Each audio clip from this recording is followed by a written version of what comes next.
I'd like each of you guys to mention two teammates that you played with that you have a particular affection for, that, you know, were, I don't want to say favorites, but two guys that really meant a lot to you in your careers. Great question, Jim.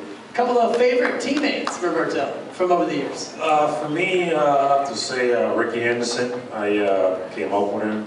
And obviously, we all know what he did on the bases, and he taught me a lot as far as stealing bases, reading the pitches, and stuff like that. So he'd definitely be one of them. The other one would be Don Mattingly, great hitter.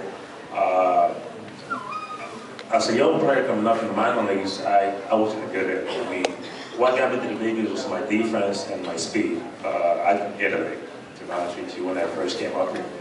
And I picked Don's brain so much, and he taught me how to hit. You know, obviously, I learned how to hit up here in the big leagues, so definitely those two guys made a big influence in my career. Just about Ricky, as one follow-up, he is peculiar and is kind of a fun-loving guy, as it seems to us fans. Rick is different, we all know that. He's definitely different. But when it comes to baseball, he's a very smart guy. You know, I used to see things in pictures that, you know, you didn't think about. You know, you could look at a picture all day and try to pick up something that will help you as to steal a base, and you wouldn't see anything. And Ricky would see 10 or 15 things. You know, so that's what was good about him. And again, I used to, during the game, I used to sit next to him and ask him, what do you see in this guy? In a second, to be able to find something, you know, and that's how you start learning. That's why you try to teach these young kids now. But definitely, the way Ricky did it, you don't see a lot of those basics without having some kind of talent. You know, speed alone doesn't do it. Because you see a lot of fast guys that doesn't know how to steal a base. I'm sure there was a lot of guys in this game that was faster than Ricky. But guys that could read a pitcher as good as Ricky, I don't think there was too many. It seems like, just one more on this topic, stolen bases, it seems like the art of stealing a base has kind of fallen off a little bit. Any idea why that would be, you think? Well, obviously, because he was hitting a lot of home runs before, so I mean, stealing the base wasn't that big of a deal. Now the game is coming back to that. Now the game is coming back to stealing bases, getting running over, hitting run and stuff like that. So now you're going to see runners try to concentrate a little bit more, read the pitchers, try to steal the base, because he's going to be big. The game is coming back from what it was before. It's a small base. Vida, a couple of your favorite teammates as we keep Jim's title alive. I got a chance to play with Catfish Hunter. Was impressed with him when I first came up to the league. And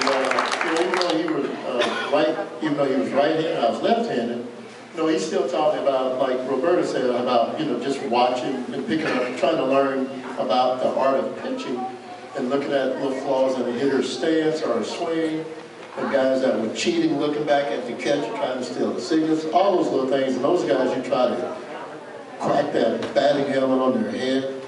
But, and I mean in a good way, folks. My other guy would be Mr. October, Reggie Jackson. I just enjoy watching this guy play. This guy he just had a flair for the dramatics when you were on the big stage, and thus he named himself Mr. October. And can I add a third one? I spent 2 years in Kansas City. I really enjoy watching George Brett play every day.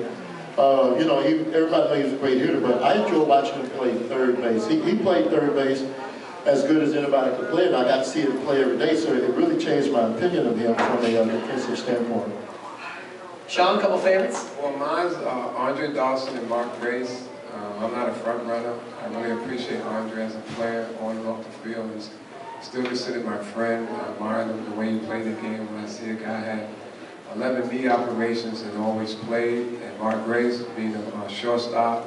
I had a first baseman, and I had a very good arm, and he caught everything. He made me a better shortstop than what I was because I had a security blanket. And they always ask me about him and JT Snow, and I can't answer that. I never played with JT when I played short, and they're both great. And just like Vida said, when you have a good first baseman, just like you have a good catcher, Mark Grace was my security blanket, and I tease my kids, our house is paid off because of Mark Grace. That's a great answer.